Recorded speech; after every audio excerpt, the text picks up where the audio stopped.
Hello la licorne apaisée, 18 décembre, 18e conte, qui aujourd'hui s'appelle Un rêve.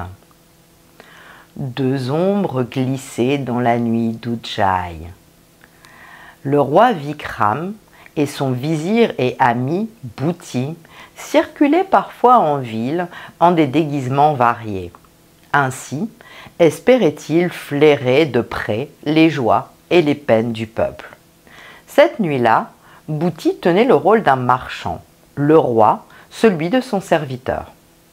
Il sortait de la ville avant la fermeture des portes et marchait vers l'ouest. Comme ils traversaient un quartier misérable, ils entendirent une musique. « Entends-tu » dit le roi. « Qui peut faire la fête à cette heure tardive et dans un lieu pareil ? Suis-moi, je veux savoir. » Ils arrivent auprès d'une cabane au torchis en lambeaux. Ses nombreuses fissures laissent passer les chants et le son d'un tambourin. Si j'en juge par la demeure, ceux qui habitent ici doivent connaître une pauvreté terrible. Même dans ce quartier minable, nulle autre maison n'est aussi délabrée. Comment parviennent-ils à chanter et à danser ainsi ? Vikram se penche pour regarder à l'intérieur et ce qu'il voit le laisse stupéfait. « Bhuti, sais-tu ce que je vois ? Un vieil homme qui pleure, une nonne ou une veuve, enfin une femme rasée qui danse, et un jeune homme regard triste qui chante et bat le tambourin. Que se passe-t-il ? Peux-tu me l'expliquer ? » Certes, non, sire, je l'ignore. Entrons, Bhuti, je veux comprendre. Allons leur poser ma question. Il me semble, sire, que ces gens-là tentent de trouver un peu de joie et qu'il serait indélicat d'aller les questionner. N'écoutant que son envie, le roi Vikram va à la porte de la masure. Bhuti le suit vivement. « Sire, permettez que je frappe. Je suis supposé être le marchand et vous mon serviteur. Laissez-moi poser les questions à ma guise, je vais tenter de susciter leur confidence sans les offenser. » Le jeune homme vient ouvrir et les dévisage attentivement. « Bonne nuit, qui êtes-vous, que voulez-vous ? » « Nous sommes des voyageurs en route pour Ujjaï. Nous cherchons une auberge où dormir cette nuit. Comme nous passions devant votre porte, nous avons entendu la musique. Nous nous sommes dit, ils ne sont pas couchés, alors nous avons frappé à votre porte pour demander notre chemin. Les portes d'Ujjaï sont fermées à cette heure. Ce quartier est très pauvre, vous ne trouverez pas d'auberge. »« Oh, vraiment ? Quel ennui ! Accepteriez-vous de nous recevoir pour la nuit ? Nous partirons dès l'aube. Nous nous contenterons d'un coin obscur et nous ne voulons pas vous déranger. »« Cette maison est en deuil. Pardonnez-moi, je ne peux pas vous inviter. »« En deuil, dites-vous ? Mais vous chantez et dansez !» s'exclame Vikram. « Ce sont là nos affaires. De quoi vous mêlez-vous ?»« Excusez mon serviteur, » intervient Bhuti. « C'est un homme simple qui s'étonne facilement. Toutefois, si vous êtes en deuil, permettez-nous de participer à votre veillée. »« Vous m'êtes inconnu. Quelle motivation vous y pousse ? » ?»« C'est la coutume de notre pays. Lorsque les gens sont joyeux et que tout va bien, ils peuvent faire ce qu'ils veulent. Personne ne s'en mêle.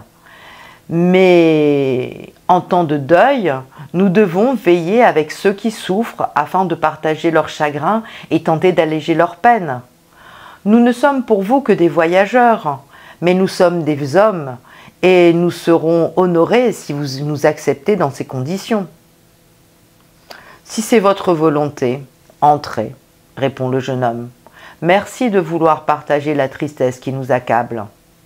Je crains hélas que personne ne puisse l'alléger, mais votre attention nous touche. » Ils peuvent entrer dans la masure, le vieillard les salue. D'un pan de sari, la jeune femme couvre sa tête rasée, une partie de son visage aussi. « Pardonnez mon indiscrétion, » dit Bhuti, feignant l'embarras. « Mais afin que nous ne commettions pas d'impair, ayez l'obligeance de nous dire quel est votre deuil ? » Mon père, que voici, est un pauvre homme. Il se retrouvait veuf très tôt. Il a travaillé durement pour m'élever. Et il a fait un jour ce rêve que je serais un homme instruit et que je travaillerais comme scribe à la cour. Il a usé sa santé pour payer mes études dans une grande école. Je suis devenu inscrit, certes, mais pas druide à la cour. N'avez-vous pas concouru pour l'être? Il n'y a aucun poste vacant au palais depuis fort longtemps. Je n'ai donc pas pu concourir. Vikram et Bhuti hochaient la tête.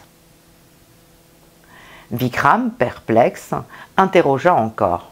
« Mais est-ce là ce deuil particulier que vous honorez ce soir ?»« Non. Mon père a rêvé la nuit dernière qu'un prince allait venir ce soir et que notre misère allait finir. Hélas, il est minuit passé, aucun prince n'est venu.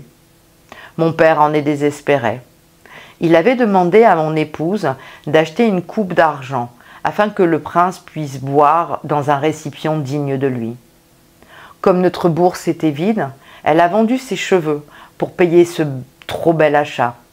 Ce soir, elle ressemble à une veuve. Nous avons une coupe inutile et mon père se désole. Afin de le consoler, nous chantons et dansons pour lui. « Elle ne retrouvera pas ses tresses dès demain, » dit le roi. « Mais peut-être serez-vous le vainqueur du concours qui a lieu demain à Ujjaï pour un poste de scribe. »« Il y a un concours à Ujjaï ?»« Oui, bien sûr, » reprit Bhuti. « C'est justement pourquoi nous sommes en route. Je viens concourir moi aussi. » Comment se fait-il que des étrangers aient connaissance de ce concours alors que nous, qui vivons si près de la ville, n'en avons rien su? Désormais, vous voici informé. Tentez donc votre chance demain. Oui, merci, merci. Ils restent ensemble quelques heures à chanter, puis Bhuti, voyant le jour par les fissures du logis, se lève et salue la maisonnée. Nous vous remercions pour votre accueil. Que Dieu vous protège et vous apporte la prospérité. Quant à nous, il nous faut continuer notre route maintenant. Ils laissent une bourse au pied du vieillard. Rentrant au palais sans tarder, ils font publier le concours pour un emploi de scribe au palais. Tous les érudits de la ville accourent dans le grand hall. Le jeune homme est là, lui aussi, vêtu modestement parmi les soies et les broderies, très embarrassé au milieu de ces hommes pleins de superbe. Le sujet de l'épreuve est ainsi énoncé. Pourquoi un vieil homme pleure, une nonne rasée danse et un jeune homme chante en jouant du tambourin? Évidemment, seul le jeune homme de la nuit parvient à raconter une histoire sensée. Et il l'écrit si bien qu'il fut à l'unanimité désigné vainqueur du concours.